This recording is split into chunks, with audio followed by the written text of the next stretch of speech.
Saturday. Their game Saturday was canceled, so this was an opener, if you will, for the world champs and for the Houston Astros. For Washington yesterday, somewhat regular. We saw Turner leading off, Cabrera starting at third, Sterling Castro at second, Howie Kendrick at first.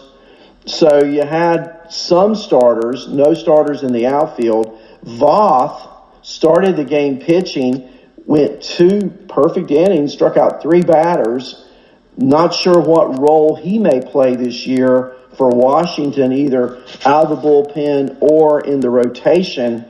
But he did, have a great outing yesterday. And I think a really neat note here, there's a kid named Brandon Snyder, and he watched the Nationals beat the Astros in Game 7 of the World Series last fall from his couch in Warrenton, Virginia, all right, about 50 miles outside of Washington, D.C.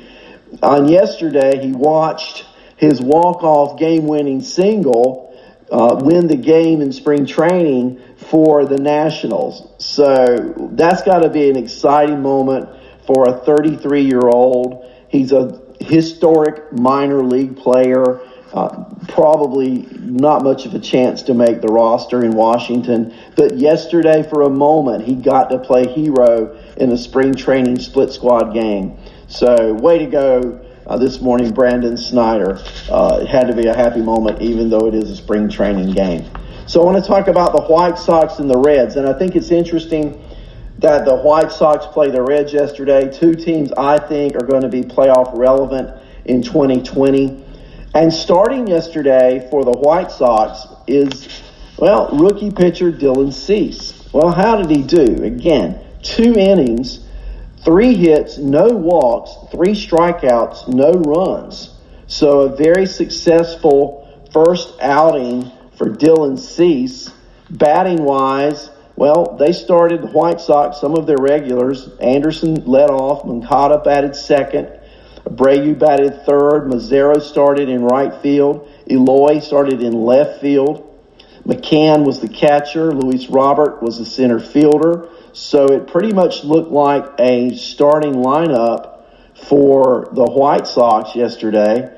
Now, it was the bench players who did the production. Zavala, the catcher, scored a couple of runs. He hit a home run off a pitcher named Powers in the 7th inning. McCann hit a double. Adolfo hit a double. So I'm not talking about mainstay names. Now, there's a guy that played yesterday in center field for the White Sox, who I've been watching for a couple of years, Basabe, center fielder, plays the heck out of center field. He can hit. He was a high-rated prospect in 2019. He was injured some last year, but Basabe got 2 at-bats yesterday, got a hit, scored a run.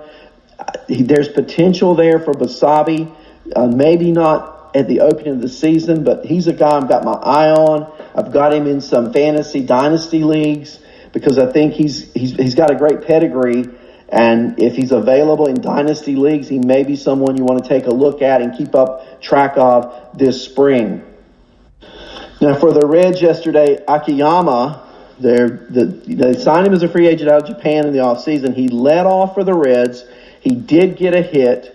And so a successful, opener weekend for Akiyama.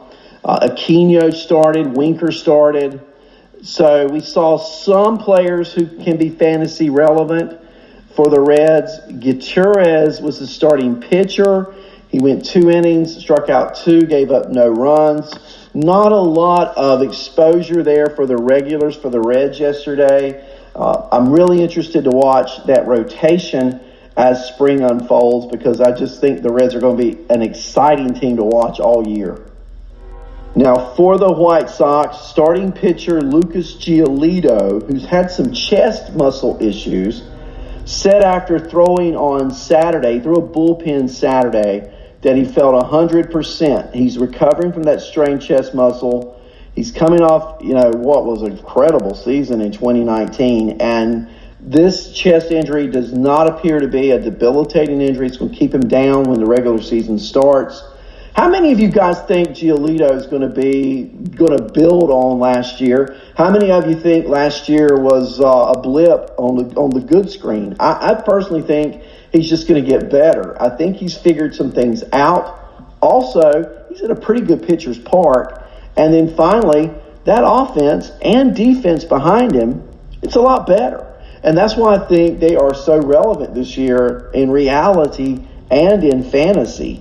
So Giolito recovering, just wanted to pass that along to you because that's what we do here on Lenny Melnick Fantasy Sports is we pass along these nuggets of information. Don't let the chest injury bother you when it comes to looking at pitchers like Giolito. Now, here's a pitcher who did not make a start Sunday. Boy, did you see what the Orioles did to the Red Sox? Wow.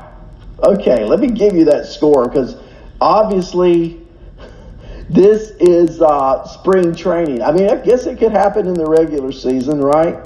But I don't expect it. Baltimore beats the Boston Red Sox yesterday 11-5. Okay, so that's the score. But the story is who was supposed to pitch and who didn't. The Red Sox starting pitcher, Eduardo Rodriguez, another issue with that knee, did not make his scheduled start Sunday due to that left knee being sore. Here's what happened.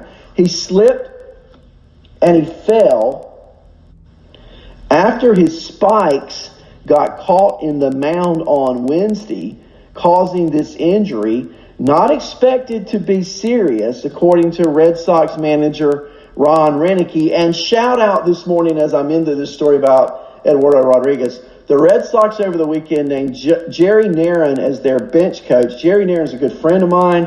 He's from my hometown here in Goldsboro, North Carolina. Jerry was the bench coach for the Red Sox back in the early 2000s. He's been the bench coach in Arizona, but now coming back to the East Coast to be with Boston. So congrats to Jerry and his new job with the Red Sox.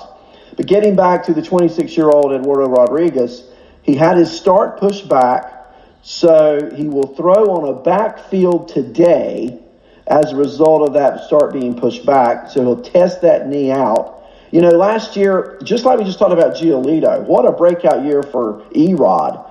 He had 19 wins. And I know we don't chase wins in fantasy, but by gosh, 19 wins last year for the Red Sox, who had a struggling kind of year, right, is dang impressive to me. And he had a 3.81 ERA. He struck out more per 9 than 9 innings. He had 213 strikeouts in 203 innings. So looking forward to being the SP2 right now with Chris Sale. And you never know about Sale, but it looks like the injury he suffered, the way it's coming out in the press and being written about, is not a significant injury. And we should see Erod back probably later this week pitching for the Red Sox. While we're on that game yesterday for Baltimore, and you know, I'm not big on drafting Orioles in fantasy, are you? I'm just not. But Wade LeBlanc got his first start. You know, he's 36 years old, a crafty, that means a soft thrower, okay? Crafty lefty. That contract ran out in Seattle, so the Orioles signed him. And I think he's a player to watch for the Orioles. I'm not saying I'm big on him right now, but I'm going to keep my eye on him during spring training. He threw 2 innings yesterday against the Red Sox, 1 hit, no walks, 2 strikeouts. So an impressive outing yesterday for LeBlanc.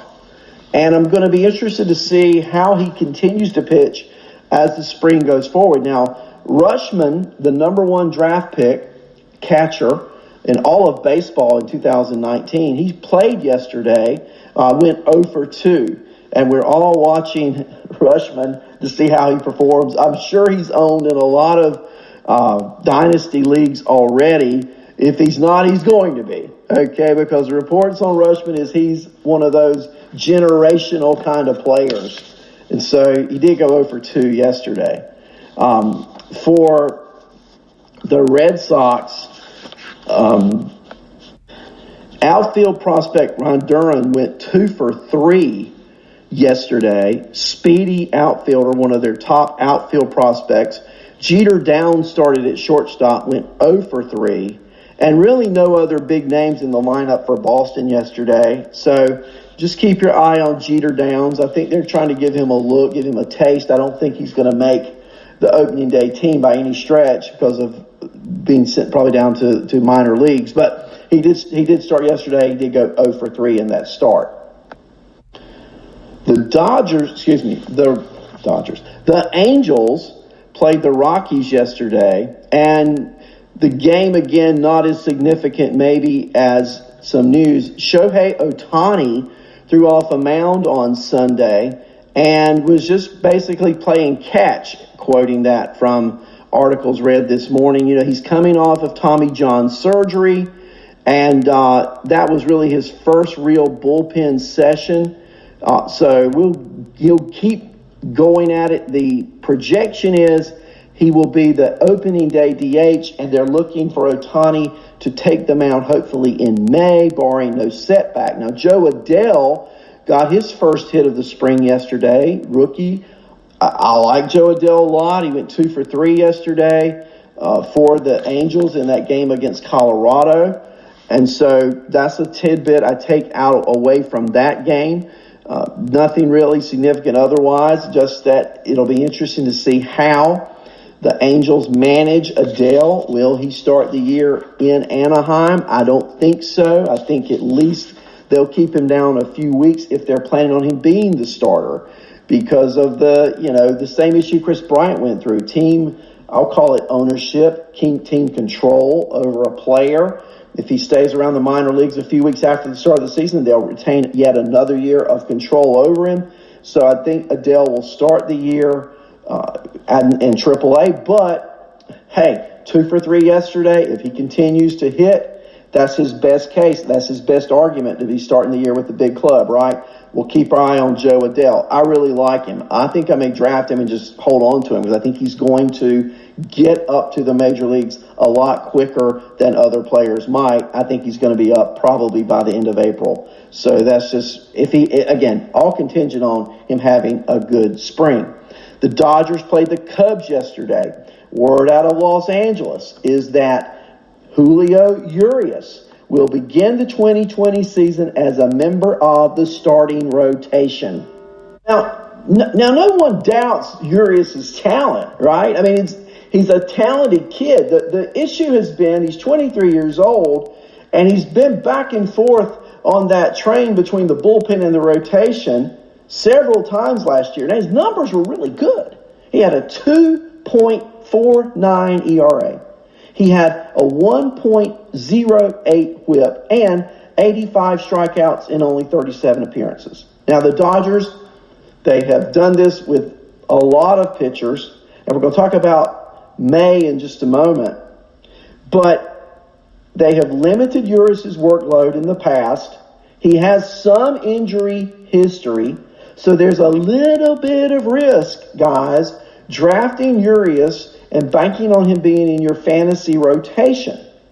But he does have quite the impressive array of pitches. He's a lefty, tremendous upside, and an average draft position ADP of around 170. So if Urias stays healthy and he's drafted around 170, pitching for the Dodgers, you're talking about a steal in a draft. Julio Urias could well be that. Now, if he's not, what about his teammate Dustin May? Now, Dustin May threw a bullpen session yesterday. He's got some sore muscles. I don't think it's major stuff, everything I'm reading. 22-year-old. He is one of the best prospects, if not the best pitching prospect in the Dodgers system. He's going to get a look at the starting rotation, but here's what I see happening to Dustin May. He's going to start the year at AAA. And he's going to be one of those pitchers that they manage his innings at AAA. He won't pitch 6 or 7 innings per outing. I'm going to take a bet on that one. He's going to pitch a few innings at a time to stay stretched out. And you wait till a Urias or a Kershaw or some pitcher for LA goes on the IL, which now is 15 days, you know that. He's going to get the call. He's going to be stretched out. The Dodgers are going to have him ready. I don't know about drafting Dustin May early in drafts because I just don't see him